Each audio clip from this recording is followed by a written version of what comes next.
Hey guys, this is Jeff Stanek from Figured Out Baseball. I've got a great Figured Out Baseball podcast today that is one of those ones that we've been, the guest and I have been talking for quite some time and hoping to get him on the podcast, and I was finally able to get him here. Actually, once last year we were scheduled to record, and then he got a call that he was going to go play again. So we put that on hold. But we're being joined today by Lane Adams. He is a former Major League Outfielder, played for several different organizations in the big leagues and some other places as well. I'll give you a background on Lane before we get into questions with him. And very, very excited for this one. He's a great guy and a lot of fun to talk to. Lane is originally from Red Oak, Oklahoma. He was drafted out of Red Oak High School by the Kansas City Royals in the 13th round in 2009. He made his Major League debut with the Royals in 2014, 5 years after he got drafted. He played parts of two more seasons in the big leagues with the Atlanta Braves, 2017 and 2018. And then in 2021, he played, for two different teams actually in the Mexican League. That's when we were scheduled for a podcast, and Lane got a call a couple days later after we had scheduled something and said that, hey, I'm going to play in the Mexican League. So we put that off for the time being. Overall, Lane is a career .263 hitter in the big leagues. He has been a part of the Royals organization as well as the Yankees, the Cubs, the Braves, the Phillies, and the Twins. Overall, in his professional career, he has worn the hat of 22 different professional teams. That's including the major leagues, the minor leagues, and two different teams in the Mexican League and a Venezuelan Winter League team.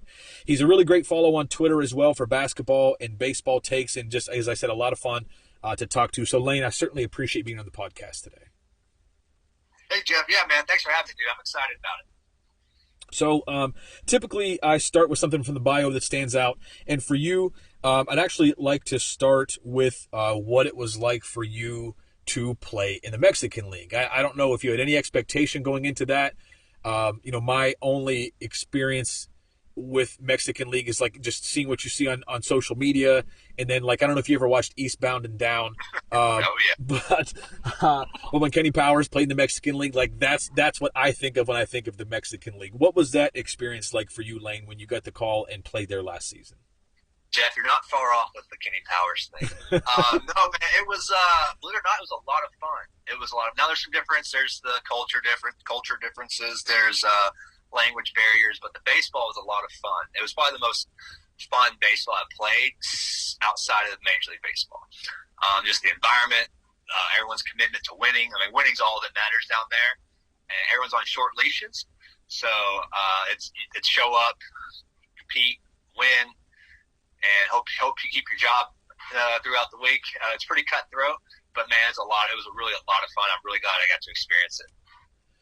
What was the atmosphere like there? So, I mean, where it was really about winning compared to your experience in the minor leagues? Because I've had this conversation with some other guys before about how, in the minor leagues, I think everybody wants to win. You don't want to walk away with a loss at the end of the day, but there's certainly different focus there. How does that affect the atmosphere of a clubhouse in the Mexican League compared to a clubhouse in the minor leagues? I think it's just a little more players invested in the team and than so in the minor leagues, and that's something I talked about with other teammates before. It's like you just not so much. Yeah, you're trying to win, you're playing to win, but at the same time, it's more about developing the minor leagues. I'm sure you've heard people say that before, and that's the reality of it.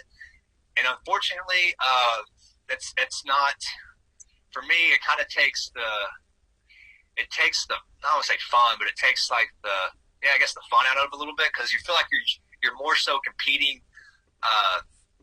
You're more so competing against each other and not so much to win. When you get to the big leagues, it's all about what can you do to help us win that day. We got to win that game that night.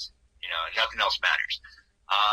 So that was always more enjoyable for me. That helped personally. That helped me get the focus off myself, which also helped me free myself up and not get so get so anxious or get so caught up into my own performance. It was more focus on what are we doing as a team? How can we help the team win? Did I contribute anything at all? Whether it be base running, defense, offense, whatever. In the minor leagues, it's well, I got my 2 hits, but we lost. But hey, I'm gonna sleep good tonight. You know, that's kind of and that's for me. That's kind of that's a difference. That's the difference. That wasn't a whole lot of fun. It was fun. I enjoyed it, but I think it could have been a lot better from like an environment standpoint. You're right. And now, I know you're doing some development work now in the off season, or in this part of your career, as in past off seasons, I should say. You're developing youth players. I don't know if you ever plan on getting on the coaching side of things, whether that be high school, travel ball, if you ever want to take like a minor league coaching job or anything like that. But do you think that development would be better, worse, or the same if minor league teams focused more on winning, so that the focus could be more on the team and maybe less on the individual? Because at least for you, it sounds like, the game was more enjoyable when it was about the team, as opposed to, obviously everybody needs to perform. And you still know in the minor leagues that to advance you need to perform. But do you think that, by having that environment, teams could actually develop guys better, or do you think it would be worse or about the same, or do you really not have a great feel on that? Just, I don't know, just something I thought of it right now. No, I think it 100% play a different role. If you think about it, like you go through the minor leagues, your biggest competition is not someone in the other dugout. It's people in your dugout, in reality of it, and sometimes you get caught up kind of pulling against your teammates, and people are going to know, I never did that. That's BS. It's nature of the game when you're competitive trying to make it to the top. Yeah, I think it wasn't a very healthy, it's kind of a weird word to say, it wasn't really like a healthy playing environment. It's more individual focus on themselves. You got guys who will go 0 for 4 in a win, and they'll be kind of, mad that day, or you got guys who will go 4 for 4 in a loss, and they'll be all giddy. And I think, like, if teams really want to take the next step, I've said this a handful of times to a lot of different people, saying if teams want to take the next step in player development, I really think they need to start incentivizing winning at the minor league level. I'm not saying you guys it's a big bonus and share playoff shares, but I think if you can start putting a little more emphasis on winning, I think you'll see. I honestly think you'll see a lot of players kind of free themselves up, because when you're just kind of playing to get to the next level, you're really just out there like it's a tense situation, and a lot of focus is on you. And I feel like a lot of players, it's hard to perform like that. It's hard to be a good teammate in those situations. So no, I think the first team that really puts an emphasis on winning will kind of take the next step in player development. Yeah, because like you said, once you get to the big leagues, you're expected to be a good teammate. You're expected to be a team guy. You're expected to, if you're like a bench guy, you're expected to like, to be happy for the guys in front of you and be able to capitalize when you get an opportunity. But in the minor leagues, it's all about yourself and trying to find a way to make, to make yourself stand out and help yourself to get promoted. Like I've always thought about how, I've never been in that situation, but how unhealthy, like you said, it must be when a guy gets called up, for example. So say that you're a shortstop, at the AA level or AAA level, when a guy below you who's a big time prospect gets called up in your position. Like, I don't know how you're supposed to. It's got to be hard to root for that guy when you're not. Whereas if you were focused on winning, you'd be like, hey, great, this guy came up. Like he's gonna help us win. He's gonna help us make a playoff push. But if the focus, if nobody really cares about winning, then it's got to be all about like, man, this guy's gonna take my playing time. He's gonna take my spot in the big leagues. That's where I'm trying to get. And like you said, it's got to be hard to root for other guys on your team in that situation. Whereas in college, it's the same to a point, because just say, you started every day at shortstop as a sophomore, and then your junior year, like the team brings in a really highly touted shortstop recruit who is trying to take your job. But at the same time, there's other positions on the field that guys can, move around, whether it's you or the other guy, and you're still focused on winning. At the end of the day, if you win a conference championship and have a chance to play like in a regional, like everybody's pretty happy, but not so much in the minor league. So it's a really interesting thing that I've never really have spoken to anybody about, is how that might affect development in the minor leagues.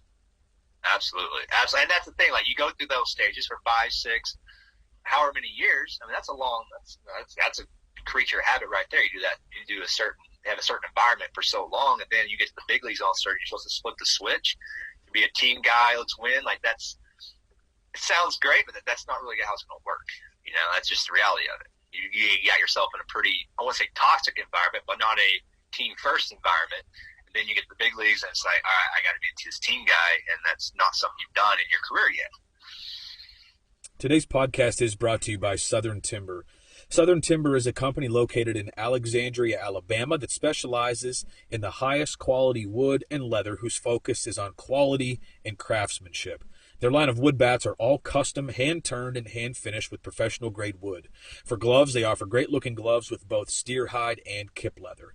You can find them on social media on Twitter at STWoodBats, on Instagram at Southern_Timber_Woodbats, and on their website at southerntimberwoodbats.com.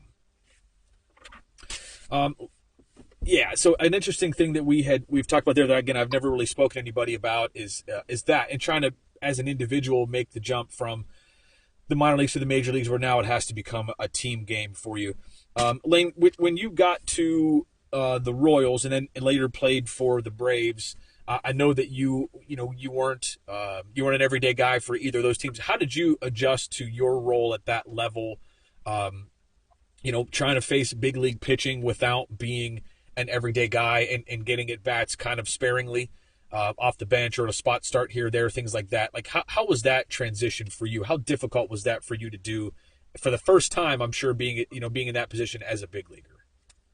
Oh, it was very difficult. Because you're right. Like I came up, I wasn't a big prospect. I was a player that organizations liked and they had value. So I played, every day. Like I was an everyday guy hitting so anywhere between 1 to 5 in the lineup every day for my career. Then you get up there and it's like, okay, I'm coming off the bench. I got to back up Matt Kemp. It's different, and it's one of those things where you can either.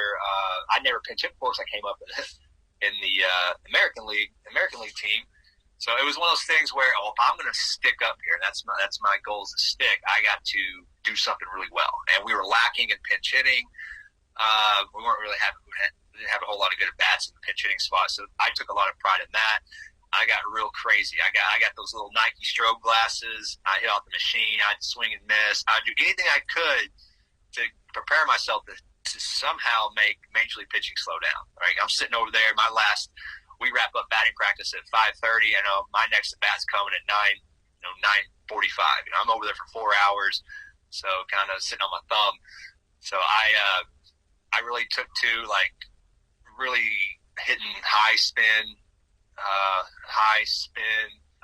machine off velocity, really hard breaking balls. I pretty much got in the cage and tried to just stink as really bad as I could. Try to hit just pitches that are almost impossible to hit, just so when my number was called and I got out of the game and I'm facing Juris Familia, that ball might slow down a little bit for me. I had to put myself in situations to where I almost over-prepared just so the game would slow down a little bit. Because you're sitting on the bench for 3-hour game and all of a sudden you're in the 8th, 9th inning off the back end of the bullpen. Like, it's pretty difficult. Like, the game speeds up on you fast. So I try to find little tricks, do a lot of meditation things to just kind of help me slow the game down. What do you think about the overtraining type of method now that you are, you're working with amateur players, training those guys, player development? Do you still like the overtraining atmosphere? Like if you're working with a high school hitter, are you going to, if you're working on a machine, are you going to crank the machine up every day to where like he'll never see velocity or spin, faster or at a higher spin rate than what he's going to see off of a machine? Or do you feel like you need to mix in some other things where the kid can have, can gain some confidence, whether it's overhand BP or front toss or whatever, or just a machine that's throwing, an average high school fastball as opposed to a plus high school fastball? Just curious about how you feel about that now that you're training other kids. And I'm asking this, sort of for like high school coaches that might be listening to this, or even players that, a 16-year-old that wants to have a shot to get drafted or wants to play like in a Power 5. Just kind of curious about that, that training method that you use and how you might suggest others, either train like that or maybe change it up a little bit now if you were helping some other guys or giving some advice to coaches. Yeah, it varies. It varies from individual to individual. Some I like to get a little bit of overtraining just so they can just to get them uncomfortable a little bit. But some kids I do it more with do more overtraining some was less, some not as much. It kind of just varies on individual. At the same time, you gotta figure out what that kid's headspace is. Is he someone who gets frustrated easily? Is he someone who wants to just kind of feel good about himself? So it really comes down to the individual hitter for me. So yeah, it's all about just kind of like what the individual wants. It's communicating, right? It's just kind of like, does this kid get frustrated easily, or is this kid, and also it's like explaining the overtraining. It's like, hey, we're doing this so their games can slow down a little bit. Like, we're going to overtrain here so the games seem easier. And sometimes kids will buy into it. Sometimes kids are so young and they just kind of get in their own way and they kind of get a little frustrated at times. So it really depends on the individual. It's a case-to-case basis so far from my experience. So you're saying that as a coach, you have to train to the individual. Yeah. I laugh about that because that's something that like a lot of people talk about, but I don't know that everybody really gets. I don't know that people, whether they don't want to or they don't have a good feel for it or whatever. But I mean that's how you believe is the best way when you're training kids. Like, you've got to find out what works for each individual kid and figure out how to get them in a sweet spot. Absolutely, and that's the hard part for coaches, as you know. Like, if you have 25 kids, they're all going to be different.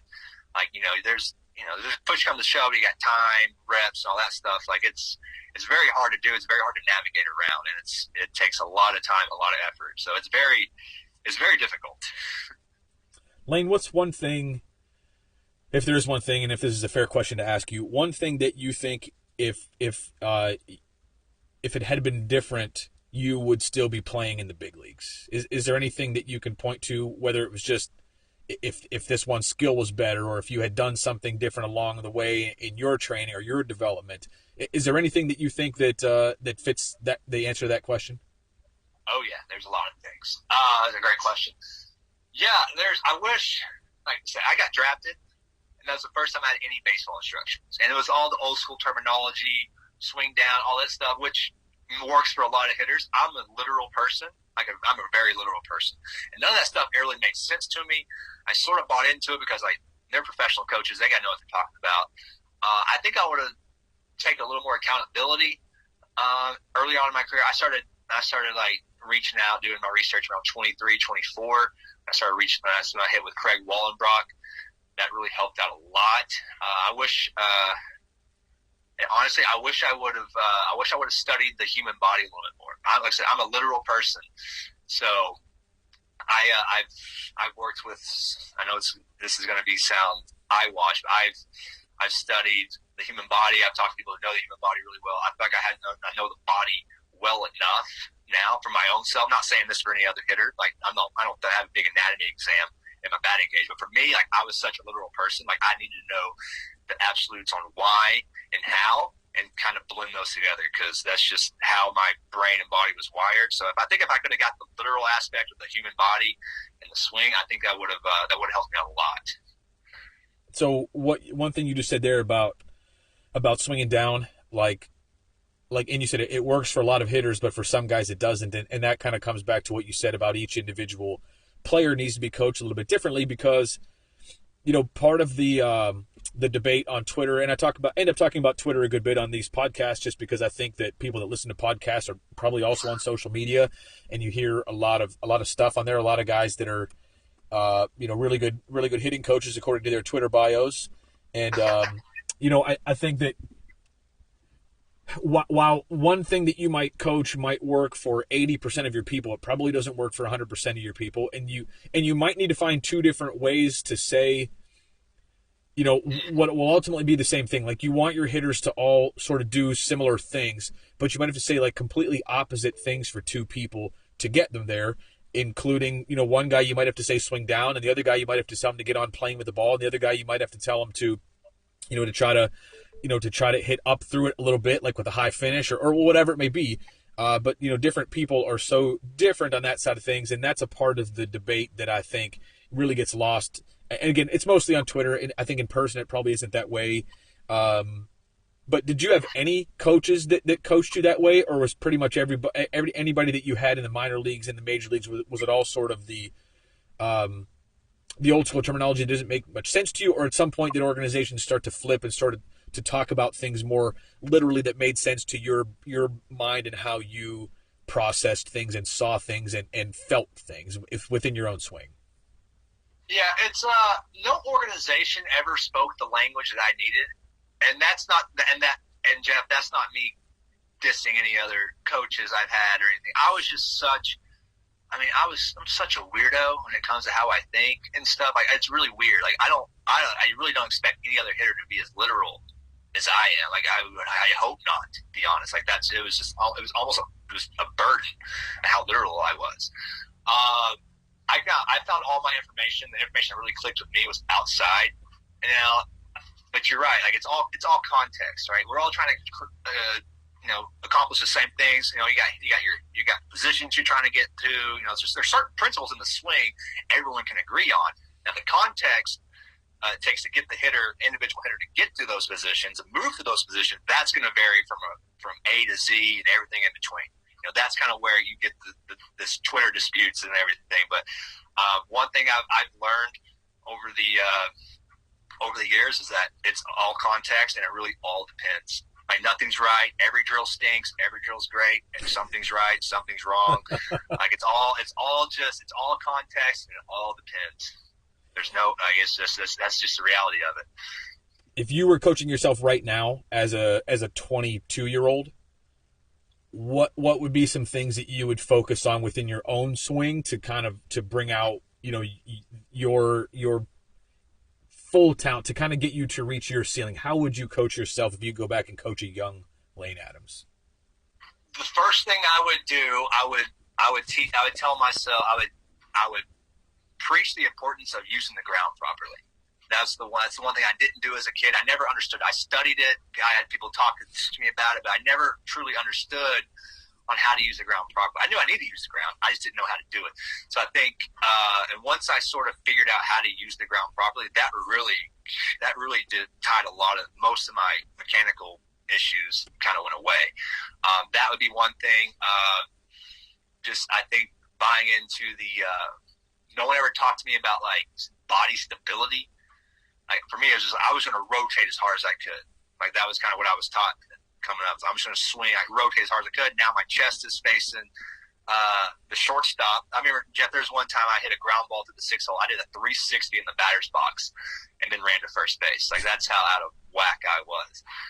So I think a lot of like just using the ground and a lot of like just stability in hitting, like how we want to like be real stable. And then for me, like, be that stability, that's where it comes back around to being short to the ball. Like, being more stable in my trunk and my core and my legs, that would have made me have a shorter swing to the ball. Right? Like, people say stay short. I was like, all right, I don't know how to do that. But if someone said stay stable and all that stuff, like, eventually, like, that's what kind of helped me understand what staying short actually meant. So there's a lot of rabbit holes I'd like to take my 22-year-old self down. That's for sure. So I know that this is just an audio recording. We don't have video, but can you talk about those things a little bit? What does it mean to you to have body stability as opposed to being, just trying to rotate as hard and fast as you can? Yeah, like I said, for me, it was one of those things like, I had a lot of, it's like a car. Like, you have your engine that goes fast, but you got to have brakes that match it. For me, I had a big engine. I was a really big time athlete. I could rotate really hard. I could do a lot of things really fast. My body wasn't used to kind of stopping and transferring energy or forcing my body to the barrel. So my body would rotate really long, but I would transfer energy from my body to the bat so late because my body wasn't stopping. It's like if we're driving down the highway, you're driving, I'm in the back seat, you're going about 70 and throw the brakes on, like, I'm going to go flying forward. So I had to learn how to get my body to stop its rotation so I could transfer energy from my body to the barrel in time for contact. Also, that stopping helps me stay through the ball. It keeps my direction, keeps my chest and head on the ball, as opposed to spinning and getting really like chest forward, chest to the pitcher, chest to shortstop type action. So that is definitely something that I would really wish I could have picked up a lot earlier in my career. As far as stabilizing your body, Lane, is that happening mostly with your front leg, kind of blocking through your swing? Is it happening with something happening intentionally with your core? Like, you can kind of talk about what physical adjustments you've made or would make now, or maybe you teach with other guys to help them be more stable in their bodies? Yeah, like I said, it varies from individual to individual. For me, it was always like it was more from the stomach, like getting my core tighter at contact and kind of like brace. Like I'm hitting, like if I was to hit a tree with an axe, like if I'm gonna hit that tree with an axe, my body's going to be stable when that axe strikes the tree, as opposed to if I hit that tree, keep rotating, then that's going to be some problems. I think that's how. So for me, it was like it was a lot of like core stability. A lot of kids they just rotate really fast. They're not transferring energy. Like I said, we're under a timing window. Like we're on a time constraint hitting, so we got to be able to transfer energy quickly on time for contact. So, but that was for me and for a lot of kids, it comes from just from the trunk, core, all that stuff. I think when I first started changing my swing, I did a lot of like half swings. Like I swung like halfway. I did like those little half stop swings you see every now and then for like a month, and that helped out a lot because I was so rotational, so spinny that I had to really exaggerate going the other way to really get my brain and body connected. And that's kind of the thing with I'm kind of dealing with these younger hitters, is that they try to give them the body awareness so they can kind of feel what's going on and self-correct. Right, a lot of kids, they just spin. It's like you watch slow pitch softball. They can create a lot of bat speed, but it's not very quick. You know what I'm saying? So it's getting a lot of kids to understand that yes, we want to create bat speed, we want to create bat quickness and direction through the ball, and that's going to come from what our body's doing as we swing the bat. So if our body's going one way off the ball, our barrel's going with it. I used to do a drill with guys when I still coached. This was before. I don't know, sometimes I would do a drill and like not really be able to explain why it worked, but just like I knew that it really worked for a lot of guys. And there was a drill that when I was a pretty young coach that I learned, I called it the Chase Utley drill. I have no idea where I learned it from, but I'm sure I learned it. I'm sure I stole it from somebody. But if you can picture Chase Utley's swing, how his hands would kind of finish out in front of him, almost like his hands, as a left-handed hitter, his hands would still be pointing like almost at the center fielder or like slated to right center. And I would do that drill with guys to like make them stop out front, kind of like you're saying, through this drill. And I would do that as like a volunteer coach, in a college where like I'm giving lessons with guys and like, or like give group lessons and trying to come up with some cool drills for kids to try just to kind of see what worked. And man, I tried that drill several times, and like I saw like immediate differences. Like the first swing guys would take with that drill, it's like, holy cow, like something's different there. Like what happened? Then you kind of get guys to sort of do that like in front toss, and you're like, man, the ball's just coming off his bat differently. And like I couldn't explain it. But like what you're saying now, I mean, it without even knowing what's happening or like why you're doing it, like one drill that just sort of works on something different, such as being more stable in your body and being more out front, as opposed to being rotational, and like you said, being stable, like on contact, like as if you're swinging an axe into a tree. Like it just makes such a difference with guys, and sometimes without even them really knowing what's happening, or like why it's working, but it does. Absolutely, that's a great drill. I use that. I do the same thing. I call it finish to the pitcher in center field. But yeah, that's a great thing. And it's right. It gives these hitters it lets them like, well, that's different. Like I hit that ball so much harder, and I was doing so much less with my body.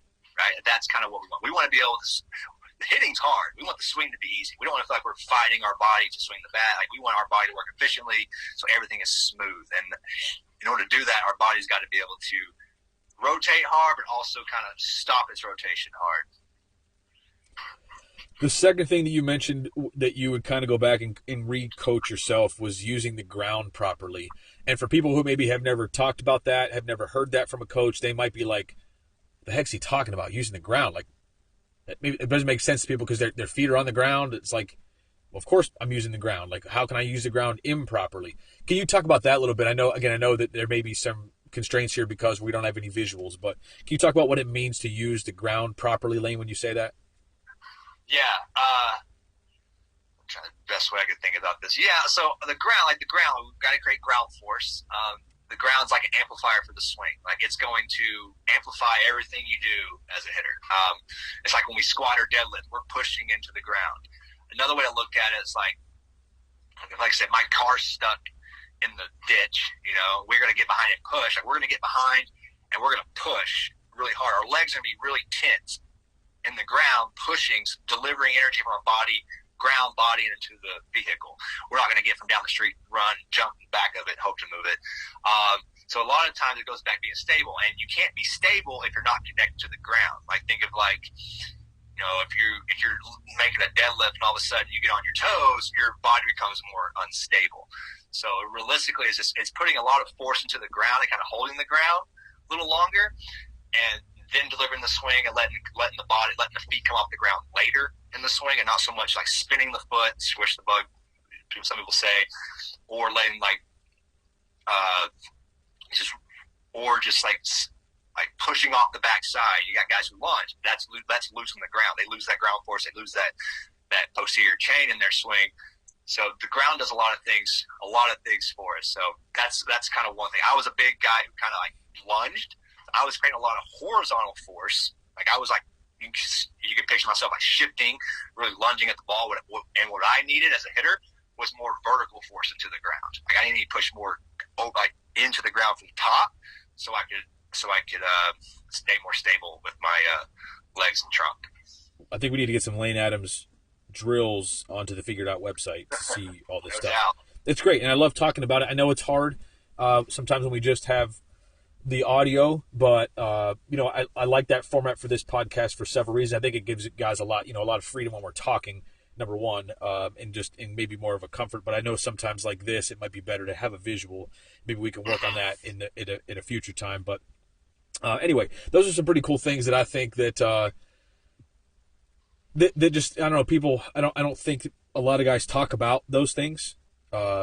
I haven't, I've talked with a lot of hitting coaches on this podcast and haven't had many guys talk about, the body stability part especially, and more that talk about using the ground properly, but still not as many as talk about other things. I just think it's pretty interesting. How at what age do you feel like you're able to start talking to guys that you work with now about that, and it makes sense to them? Like, is that something I could teach to like a 9-10-year-old, and once they see it and feel it, it's going to make sense? Or is that something that you feel like you need to wait until like a kid's like, 15, 16 years old to really be able to grasp those concepts? It varies. With the younger kids, I sort of put it in, I sort of just give them drills, and I let them feel it first. And they say, I'm not going to give them a huge anatomy lesson on why. I'm not going to get into like fascia lines and oblique slings and all that stuff. But then they might take some better swings, hit the ball harder. They'll have this little puzzled light bulb moment look on their face, like your swing was better because you're using the ground better. There's some kids that are more literal that need to kind of give them the half anatomy lesson, and some just kind of like you just tell them, hey, we're going to do this to get you in the ground. He's like, all right. They don't know why the ground's better, but they know that they need to use it. It really, like I say, goes back to just individual. I think you can definitely teach it to younger kids. But at the same time, younger kids they're unstable. Their joints are unstable, like from knees, ankles, hips, shoulders. Like everything's a little unstable because they're so young. So it's not a whole lot. Like if they're unstable anywhere, it's going to cause some problems. So that's one thing that you kind of get them. Maybe just we're going to focus on getting in the ground today, and then as he gets older, as his joints get more stable and more mobile, like those moves, those positions he's getting in will become a little bit easier. But yeah, you can do it at all. You can do it at all levels. Now, how you teach it varies from kid to kid and age to age. Lane, I want to kind of switch gears a little bit and talk about something that is a little bit under the surface when we talk about your bio. Go through your bio, and what we really didn't talk about much was your basic story of getting drafted. But I think it's a really cool story and something I'd like to get into a lot. So you were drafted out of high school in the 13th round in 2009, but at that time you were, without putting words in your mouth, you were more focused on a basketball than on baseball. Like you didn't at that time know that you had a future in baseball, right? I mean, can you kind of talk about that part of your life? And just for people that have no idea about that part of your story, can you tell people just about, like, you graduated from high school, kind of what your next steps were that you thought they were in your mind, and how you ended up becoming a professional baseball player out of all that? For sure. Yeah, basketball is something I did a whole lot. It was something Like, I didn't do travel baseball or the showcases. I did all that in basketball. Played AAU basketball, went all like the Nike camps. I was a pretty highly rated player coming out of high school. Like I said, I tried to quit baseball my sophomore year. Mom wouldn't let me. Said if I did, I had to work at Sonic. I don't want to be riding, wearing skates and shuffling slushes to people. So I stuck with baseball. But yeah, I got drafted. I really only team, like the Yankees invited me up for to a workout. I didn't go because I didn't have really interest in it.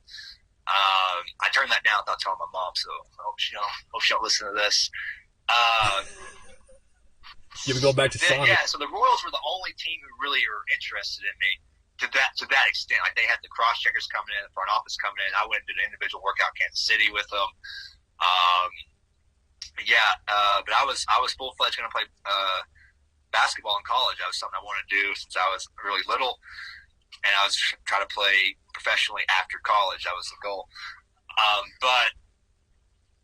I was in school, Missouri State, my second day there. I was following the draft. My scout time said, we're going to look to take you between the 8th and 12th round. Part of me saying, I hope I don't get drafted because I don't want to have to make a decision. And the other part of me is saying, this draft would be cool. 12th round goes by, nothing. Like, well, I guess I'm not getting drafted. Kind of a sigh of relief. I got to do it. Get to stay playing basketball.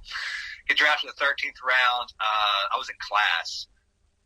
I got up, I left, and I walked. I'm thinking, well, I got to go have this conversation with my basketball coach who just spent a lot of time, energy, and effort recruiting me over the last couple of years. So I'm dreading that walk across campus, and I told him I got drafted, and he was really cool about it. He was really excited for me. He's like, that's really cool.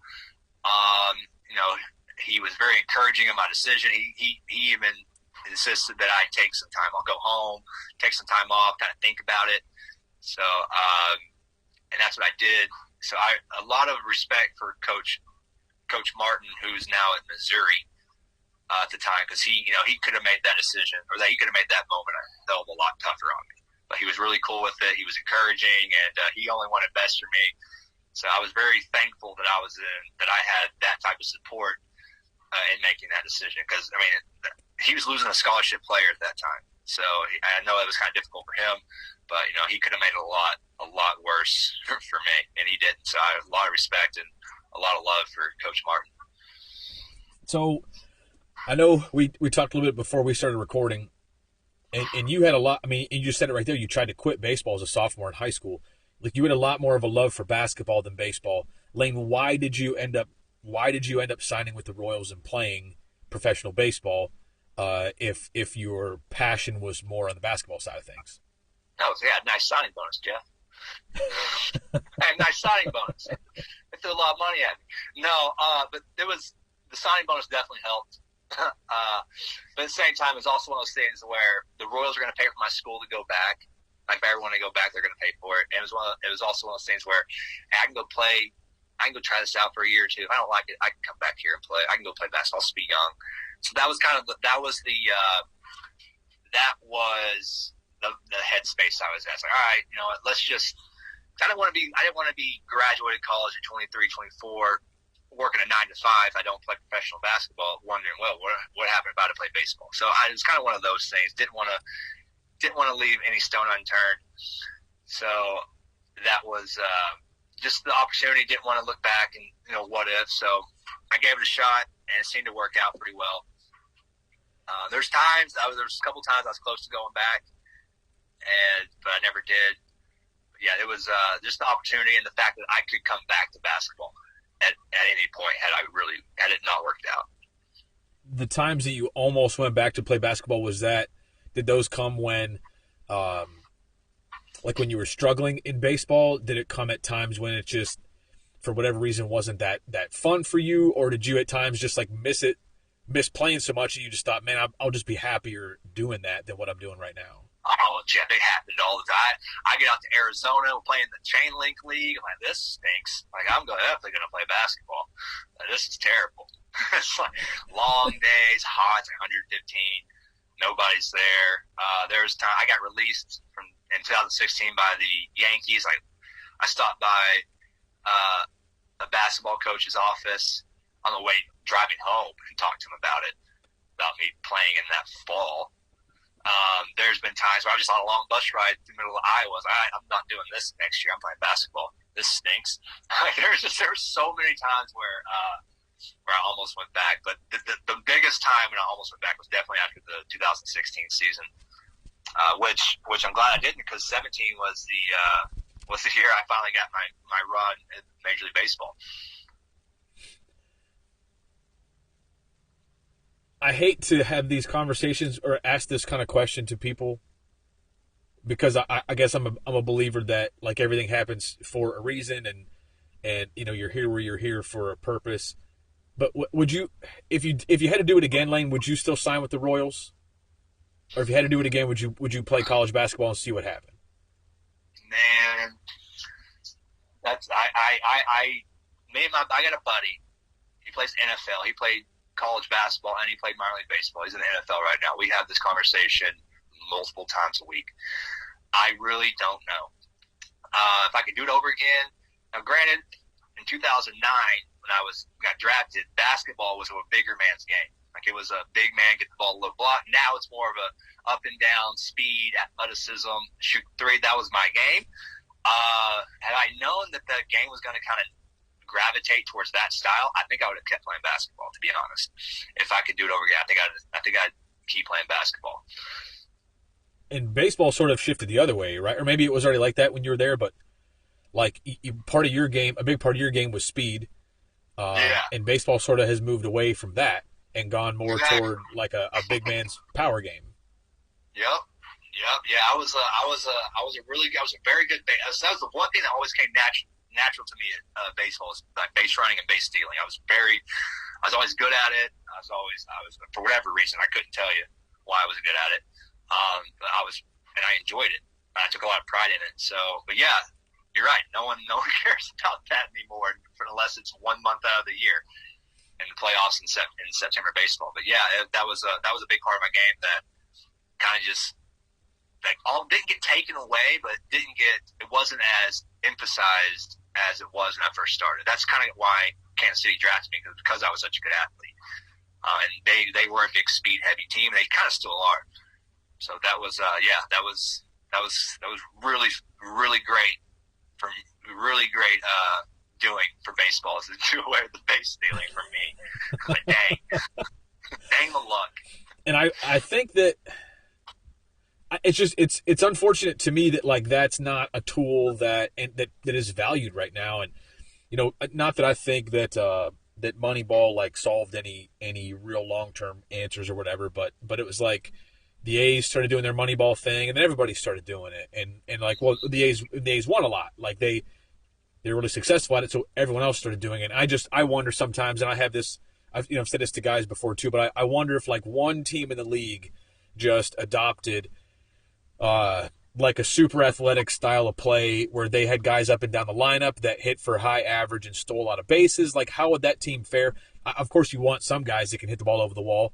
But I put on Twitter a couple weeks ago, like, what would happen if one big league team like sold out on a college baseball style of offense that included a lot of extra base hits and bunting and stolen bases and hit and runs? Like, what would happen? And part of me feels like, for teams that are out there struggling to compete with the teams that can spend, the top like 5 to 8 teams in spending, like teams that can't keep up with that, maybe this is the next Moneyball of guys they could find, that have this other skill set that nobody really values right now, and maybe they could build a whole team around that and do something different, because that's how Moneyball kind of came about. Like, we can't compete with these teams that are spending all this money, so we've got to find value that people don't feel like is valuable right now. And I don't know, not that changed anything for you, but just that's a great point. I think I'm very intrigued by what would happen too. And it's everything's trending.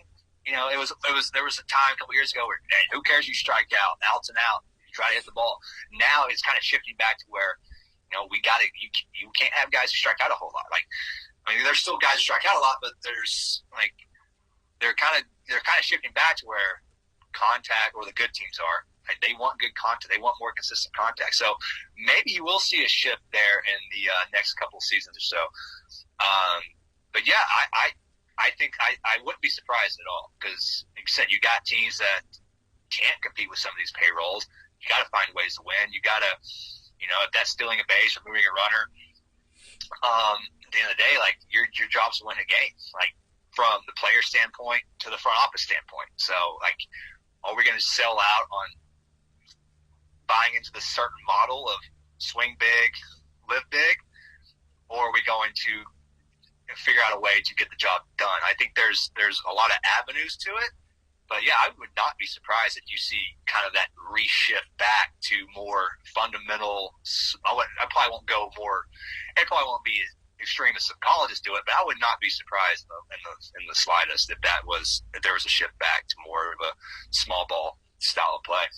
Like, people that listen to this podcast, Lane, know that I'm a big Pirates fan. I'm from around Pittsburgh, and I've just grown up as a Pirates fan. And, like, I know that when the offseason rolls around, like, the Pirates aren't going to sign Carlos Correa or Trevor Story or Kyle Schwarber. Like, they're not going to sign those guys. And it would be a long process to sort of shift, everything in the organization. But, like, even if you started, if for several drafts, like, you even drafted that way, especially outside the first round, and then you went into an off season and signed guys that just had really high contact rates and guys that hit for pretty high average, didn't strike out much. And the thing is about the stolen bases, it's like you almost don't know who can steal bases because nobody really tries to steal bases. But what if you signed guys and said, like, hey, we're gonna run wild. Like, you stole 20 bases last year, but I'd like you to steal 60.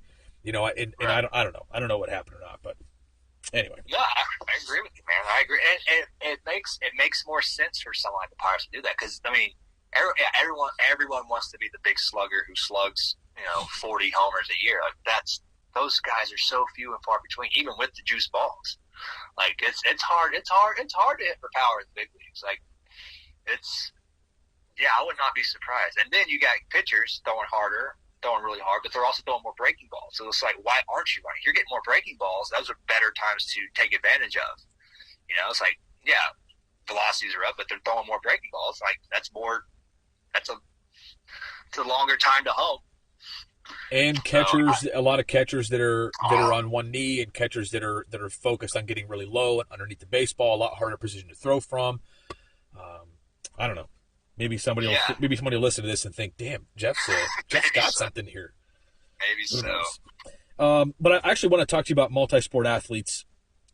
Just going back to your basketball, baseball thing.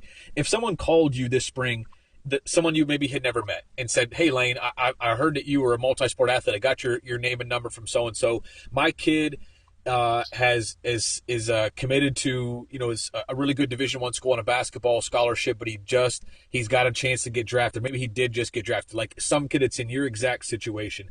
And the parents were talking to you, and the kid was on the phone as well, and they kind of said, like, we don't know what to do. Do you have any advice whatsoever? Like, what would you say to that kid without knowing the family? Like, how would you try to point them in the right direction and try to help them make the right decision? That's tough because my cousin's wanting to quit baseball right now and play basketball. So I had this conversation with him like last week. It's hard. It's hard to say. For one, looking back, I'm personally glad I didn't quit baseball. Not because I got the bigs, but because I wouldn't have worked out in basketball in the off season the way I needed to work out. Like, I would have gone to the gym and shot my shots, but I wouldn't have trained like you see some of the kids training today, which is what I needed to do. So it really would have been a waste.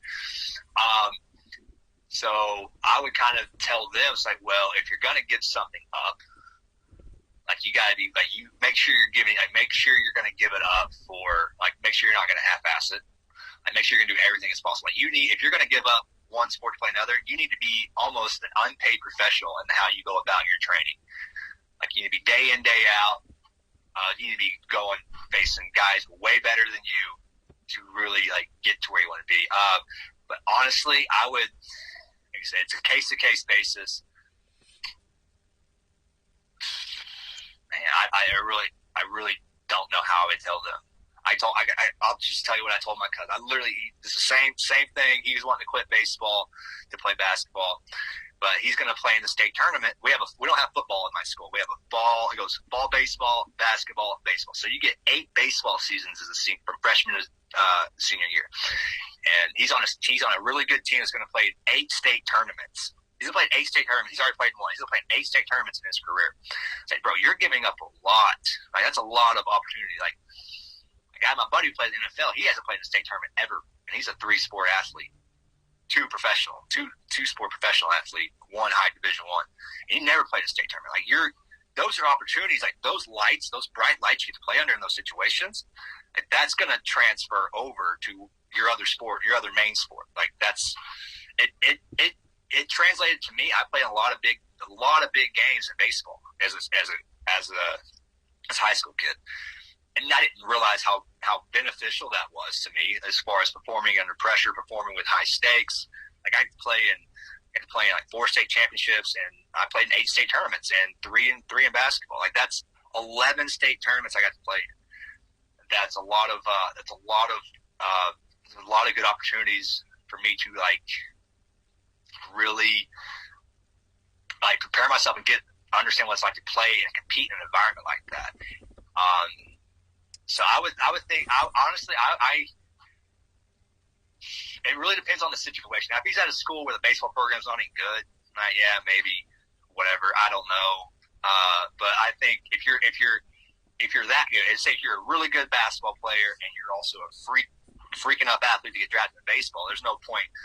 Like, if you're already going to school and you're still playing baseball, like, you not playing baseball isn't going to really get you anywhere else. You know what I'm saying? Like, and also, like, coaches like that. I didn't believe that at the time, but coaches kind of like seeing their players compete in other arenas. I know I was listening to Josh Holliday talk about a catcher from a local high school that he signed he's a coach at Oklahoma State, that he signed out of high school last year. He competed in basketball with 2 other high Division I prospects. So he had to learn what it's like to take a back seat on another team.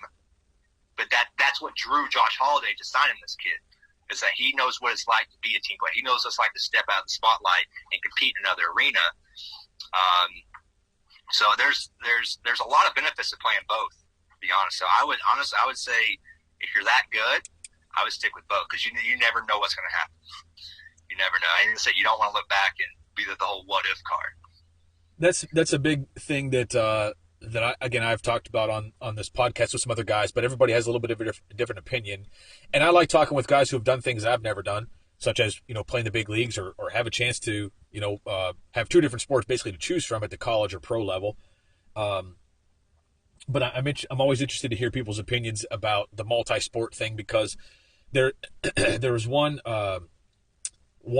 several people have posted. It's not just one person, but several guys will say things like on social media, playing basketball is not going to help you throw the ball 90 miles per hour. Playing football is not going to help you hit a curveball. And I'll be honest with you, Lane, most of the time it's guys that own facilities. It's guys that train people for a living that are posting that stuff. What's your reaction to that? Like, if you saw, I know you're very active on social media, so you see someone post that, what would be your reaction to that? I don't know. Like I said, it all freaking depends. As much as boring as that is, I don't think that's. Here's the thing: most kids need to play too. Like let's say you're going to play. You're not going to play basketball because you want to get ready for spring baseball. All right, are you going to do the physical requirements it takes to play to really prepare yourself for baseball? Probably not. Like, the basketball is going to get you in great shape. Like, there's really no shape like basketball shape. So realistically, you're getting your body prepped to compete at a pretty high level in another sport that's really enduring on the body, and that's something that I don't think a lot of kids would do on their own. Like, you're gonna get more out of. I feel like you're gonna get more out of playing another sport. Most kids, some kids might be dialed in 99%, bought in, doing everything to do. But most kids aren't going to do what's necessary to really compete at one and try for one sport. Not so much because they can't, just so much they don't know. Right? Like, I didn't know what I needed to do had I quit baseball. So I think a lot of the times, like, you're going to be better off playing multiple sports just because you're going to get more out of that physically than you would on your own in off season. That's how I look at it. So that's one of the things that kind of gets me going on social media. I know that you're a good follow and interesting on social media. That's actually how you and I started talking. I can't remember what it was, but I posted and you responded, or I posted and you responded, and we went back and forth several times. And I was kind of like, hey, cool, there's big leaguers talking to me on Twitter. And then a mutual acquaintance was kind of like, hey, man, you should try to get Lane on a podcast if you're interacting with him on Twitter. And it was someone that knew both of us, and here we are. But what's something, Lane, that if there's anything on social media that kind of gets you fired up when you see it, that is a sort of hot topic for you, that you feel like when somebody says this, like you almost need to respond to it because it's something that you feel pretty passionate about? Is there something out there like that? Like the multi-sport athlete thing is something that I have a hard time reading on social media because I really believe in playing multiple sports. I think there's a ton of benefit to that, and I say that as a former Division I and junior college recruiting coordinator, that I liked multi-sport athletes. But is there a topic out there right now, baseball related, that gets you fired up when you see it? I think it goes back to kind of what we talked about earlier. The whole, everyone's got their whole do this mechanically. Like, I don't think that's true. Like that getting me fired up. Like, this has to happen. This has to happen. All that. I think that's kind of what gets me fired up, is teaching absolutes. Now, there's some principles to it. You want to be balanced when you hit. You want to, hit through the ball. There's some principles and stuff. But trying to teach, like, mechanical cues and feels as absolutes, like that kind of, because that's someone I've tried it on. Like, I've tried Teacher Man. I've tried Doug Latta. I've tried a lot of hitting people, and some worked. There's some pieces I took. There's some pieces I didn't like, and some things made sense, some didn't, some helped, some really hurt. So I don't think there's any, when people try to talk in absolutes when it comes to hitting, that kind of gets me fired. I don't dabble in it because I think Twitter's kind of a cesspool, especially when you start talking like hitting. I try to stay away from it for the most part, but that fires me up, because I would go hit with these guys who teach these absolutes, and it wouldn't work for me. And they wouldn't come off of their lingo or their structure. Like, they weren't adaptable to me. It was just like, you need to do what I'm saying and buy into it. Realistically, it needs to be vice versa. Like, it needs to be like, I'm listening to the hitter. We're going to work together. It's not just, I'm not going to just direct you to do these X, Y, Z. You stink, you can't figure it out. Well, that's on you. It's like that trying to teach hitting, and even throw, I don't dabble in throwing it, but trying to teach mechanical things as absolutes, especially if it comes to feels, handle, torque, one-leggedness, all that stuff like that. It might work for some people, but it's not going to work for everybody. And you can't teach it as absolutes because it's not going to work for everybody. That's something I could not agree with more, is all the absolutes on social media and these big, like you mentioned their names. I won't bring their names up, but you've already mentioned some of them. But some of the guys that are like, this is the only way to do it. If you do this, you will absolutely be a much better player than you are. This will get you to the big leagues. This will get you from college to the big leagues. This will get you from the minor leagues to the major leagues. Like, there's nothing out there that works for everybody. And No. Yeah, I'm totally on board with you on that. Lane, one last thing I'd like to just ask, if you have a little bit more time before we jump off this podcast.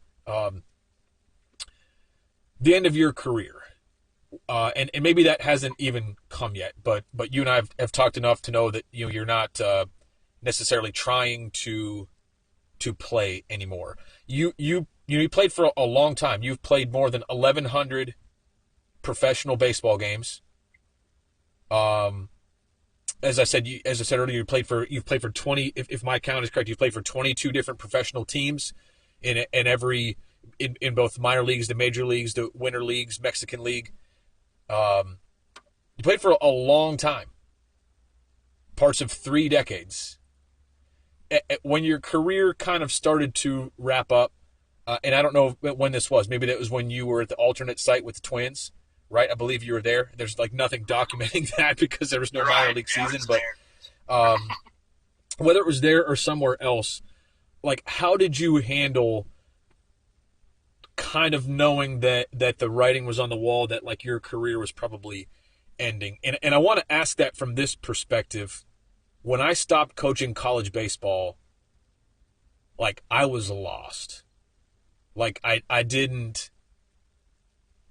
had so many issues, man, for years. Like I didn't know who I was anymore without baseball. You know, I was never as good of a basketball player as you, or like had something else that like I liked or I was really good at, I guess. But it was a really difficult time for me, and I'm just I don't know, for whatever reason, it felt like I wanted to ask you this. When you kind of started getting to that point in your career, what was that like for you to sort of come to grips with that? And even when it was over, as far as like you not being offered a contract with a big league affiliate, how did you handle all that? How did that settle for you? Honestly, I think I handled it. I mean, it was tough. I mean, there's some times like, man, like right now, there's times I wake up some days and, man, I wish I was at spring training, you know, because spring training's cool. But I think I handled it pretty well. I was, like I said, I'm a very realistic person. Like, I'm not living in some alternate reality. Like, I know how the game works. I followed it. I'm really I'm pretty intuitive when it comes to that type of stuff. I was at peace with it. It helped when my wife got pregnant. So it's like, okay, I have something else to kind of put my energy and focus into. And I started training or hitting with some kids. I was like, oh, this is really fun. I think I could do this. Would be something I could do after baseball. And yeah, I think I was at peace with it. I know. Like I played my ass off. I ran down the first baseline, my rollovers as hard as I could. Played as hard as I could every single game. And I'm not like, that was kind of, I used to get made fun of for that. Because I just sprinted everywhere. It's kind of like a poor man's Adam Rosales.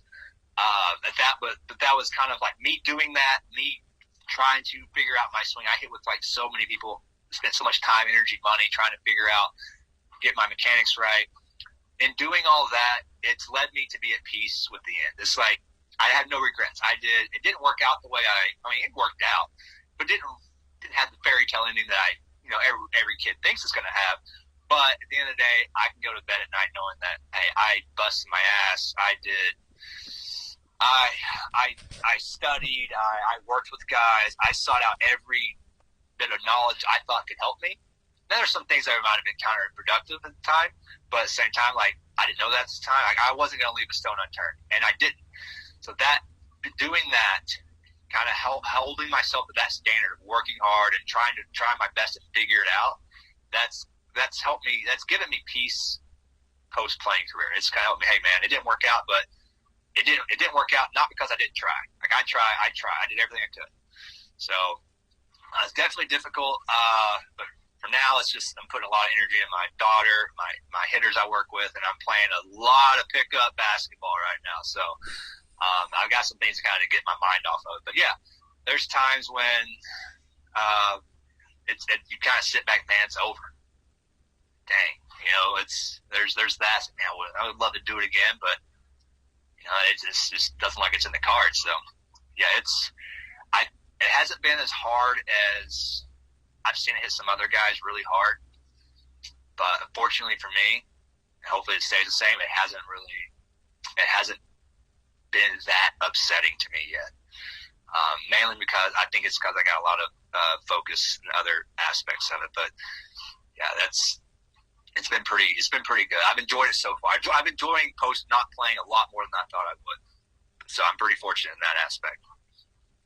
What's one thing that you miss more than anything else, whether it's spring training, whether it's the locker room, just hanging out with the guys, whether it's like being able to be in a big league stadium and like be on that stage or whatever? Like if there's one thing that you could experience one more time or for even a season or whatever that would be, Lane, what might that be for you? I think one of the coolest things I remember when I remember walking through, and it's a big league dugout, so any dugout really, you walk in, you dap up your coaches, dap up your teammates, and you run out and you get stretched, and you're ready, like, from that you're like locking in to go compete. Like, that's like, I'm turning it on right now. Like that, I'm going out and getting after it at this moment. You got to hear especially in the Major League Stadium, you hear the big old speakers playing just crystal clear music. Everything's just crisp. The anthem, the atmosphere is like just everyone, chirping the dugout. Kind of just like the nuances of baseball. Not so much the hitting and the fielding, but like just the nuances, the talking to your teammates in the dugout between at bats or between innings. BSing with Ron Washington at third base between a pitching change. Like those little things, like smoking a cigarette with Ron Washington after I struck out 3 sliders in the tunnel. Like those little things, like those little moments like that not a lot of people get to don't really understand those moments. Those are the moments that I'm going to miss the most. Very cool. This is Lane Adams, everybody, former Major League Outfielder. And as I said at the beginning of the podcast, a guy that was going to be a lot of fun. And I've had a lot of fun in this podcast. I certainly appreciate the time and just, all that you gave and share. You're a really open guy, and I appreciate it very, very much. This podcast is brought to you by Southern Timber. If you haven't checked out their website, I recommend that you do so at Southern Timber Wood Bats. And hopefully you'll check out the Figured Out Baseball website as well if you have not before at figuredoutbaseball.com. We have hundreds of free videos and podcasts all featuring college and pro coaches and players. It's a website and a platform unlike any other. And hopefully if you've not checked it out before, that you'll check out the website at some point. But again, Lane, I want to thank you for being on the podcast. You were a really enjoyable guest, and it was a long time coming, and it certainly was well worth the wait. Thank you, Jeff. I really appreciate having me on, man. I really enjoyed it. Thank you so much.